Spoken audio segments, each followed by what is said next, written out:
Я просто рыбчанский люблю. Привет! Это Артур из «Зеленых». К интересным зеленым новостям этой недели.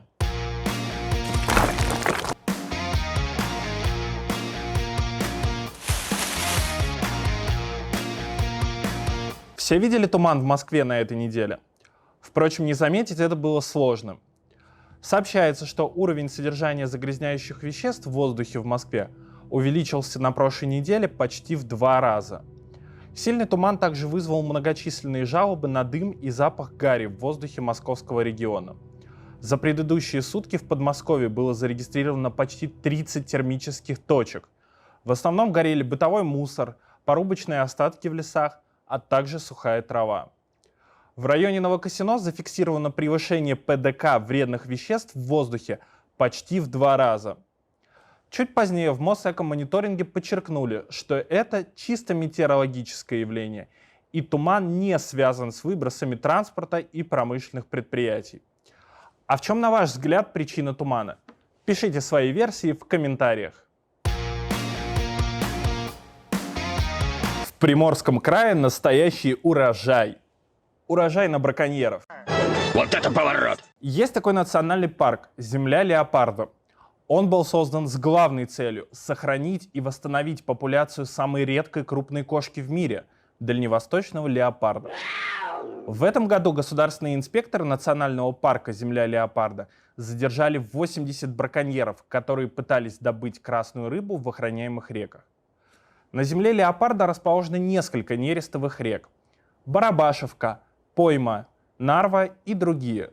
Заплывающая в них красная рыба привлекает браконьеров, с которыми ООПТ ведет системную борьбу.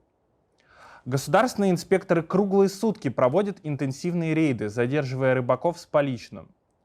В этом году путина оказалась особенно напряженной.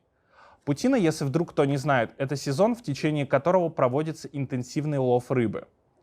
Рыбы было очень много, что привело к увеличению количества браконьеров по сравнению с прошлым сезоном. Нарушители приходили как организованными группами, так и поодиночке. В результате выявлено 16 эпизодов на привлечение к уголовной ответственности. Число задержанных стало рекордом за последние 5 лет. Ну, что тут можно добавить? Награда нашла своих героев.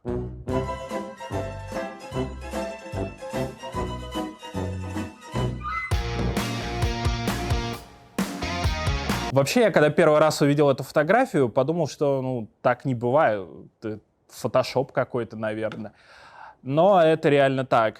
Река Объяснения во Владивостоке теперь вот такого вот симпатичного зеленого цвета. Жители Владивостока сообщают о том, что река Объяснения в районе Фадеева наполнилась неизвестным веществом.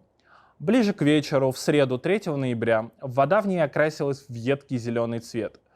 Причина загрязнения неизвестна, однако есть основания полагать, что туда попал органический краситель.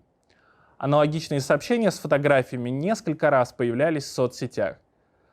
В филиале «Приморская генерация» АО ДГК объяснили, что День Святого Патрика в реке случился из-за безвредного красителя флуоресцеина, который использовали для поиска возможных утечек на ТЭЦ-2. Отметим, что подобное с рекой происходит не в первый раз. Так, в 2019 году очевидцы винили в ядовито-зеленом цвете реки Объяснения ТЭЦ-2, откуда туда сбрасывалась подогретая технологическая вода. В рабочем поселке Муловка в Ульяновской области есть спиртзавод с очаровательным названием «Гиппократ». Да-да, спиртзавод носит имя отца медицины. Мне тоже понравилось.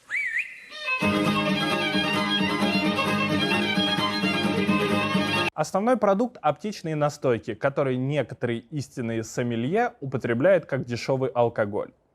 Стоял бы этот завод и гнал бы дальше свой алкоголь, только вот из-за Гиппократа над поселком стоял непереносимый смрад. Анализы показывали превышение формальдегида в атмосфере, а пруды Фабричный, Красотка и река Сосновка периодически заливаются отходами производства, так называемой бардой. Отсюда массовые заморы рыбы и превращение прудов в отстойники. Против завода выступил в том числе и губернатор Алексей Русских. «Производство ужасное, жить там невозможно», — заявил он. «Думаю, надо принять самые строгие меры вплоть до приостановления деятельности. Бюджет от этого у нас никак не пострадает. Но Гиппократу все нипочем. Несмотря на приостановку деятельности судом, в реку все равно произошел сброс сточных вод. Остановитесь! Теперь по поручению губернатора Министерство природы и цикличной экономики будет добиваться закрытия спиртзавода «Гиппократ» через Верховный суд. В настоящее время проводится мониторинг состояния водных объектов в рабочем поселке Муловка.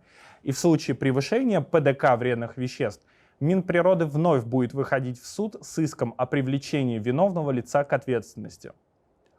Мы будем следить за развитием событий и обязательно вам расскажем, что случится дальше с Гиппократом. И, конечно же, не забудьте поставить лайк, колокольчик и подписаться на наш канал. И да пребудет с вами Мать Природа!